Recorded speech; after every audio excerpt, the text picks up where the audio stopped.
ঢাকার বাইরে উৎসাহ উদ্দীপনায় প্রতীক নেন প্রার্থীরা। কেউ কেউ অবশ্য অভিযোগ করেন যে ভোটের মাঠে সমান সুযোগ নিশ্চিত না হবার। আর সুষ্ঠু নির্বাচন আয়োজনে আচরণবিধি মেনে চলার আহ্বান জানান রিটার্নিং কর্মকর্তা। শেষ হলো প্রতীক বরাদ্দ, আনুষ্ঠানিকভাবে শুরু হলো ভোটের মাঠের প্রতিযোগিতা। বুধবার সকাল থেকেই নির্বাচন কমিশন কার্যালয়ে প্রতীক নিতে ভিড় করেন প্রার্থীরা। বগুড়া ৬ আসনে ধানের শেষ প্রতীক দেওয়া হয় বিএনপি চেয়ারম্যান তারেক রহমানকে। এছাড়া জেলার ৭ আসনে প্রতিদ্বন্দ্বী ৩৪ প্রার্থীকে প্রতীক বরাদ্দ দেন রিটার্নিং কর্মকর্তা। ৭টি আসনই আমরা বগুড়ার সন্তান জনাব তারেক রহমানকে আমরা উপহার দিতে চাই। ফ্রিডম অফ স্পিচ মানুষ হারিয়ে ফেলছে। এখানে প্রেশার দেওয়া হচ্ছে বগুড়া যেহেতু অমুকের ঘাঁটি ছিল, এর বাহিনীকে ভোট দিতে পারবে না। রাজশাহীতে জাতীয় পার্টি বা আওয়ামী লীগের দোসর বা আওয়ামী লীগের সহযোগী কারো প্রতীক বরাদ্দ দেওয়া হবে না। রাজশাহীতে প্রতীক বরাদ্দ অনুষ্ঠানে বাধা দেওয়ার অভিযোগ উঠেছে এক এনসিপি নেতার বিরুদ্ধে। সীমানা জটিলতায় ১ ও ২ আসন ছাড়া পাবনার ৩টি আসনে প্রতীক পেয়েছেন ১৮ জন প্রার্থী।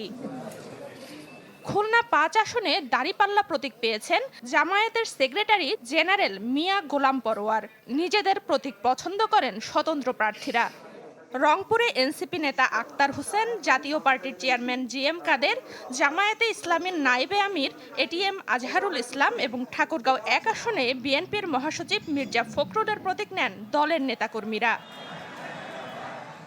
পঞ্চগড় ১ আসনে ১০ দলীয় জোটের প্রার্থী ও এনসিপি নেতা সার্জিস আলম পেয়েছেন শাপলাকলি প্রতীক। আমরা চাই না যে কাউকে এই ধরনের কটাক্ষ করে ভয়ভীতি দেখিয়ে নির্বাচনকে কোনোভাবে প্রভাবিত করা হোক।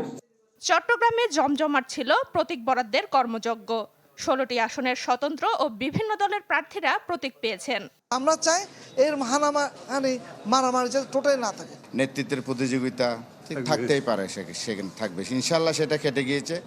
কুমিল্লায় প্রতীক বরাদ্দের সময় বেশিরভাগ প্রার্থী ছিলেন অনুপস্থিত। তাদের পক্ষে প্রতীক নেন নেতাকর্মীরা।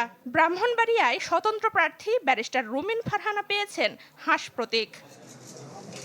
এছাড়া বরিশাল, সিলেট, ময়মনসিংহ সহ বিভিন্ন জেলায় প্রতীক বরাদ্দ পেয়েছেন প্রার্থীরা। সানজিদা শান্তা, চ্যানেল 24।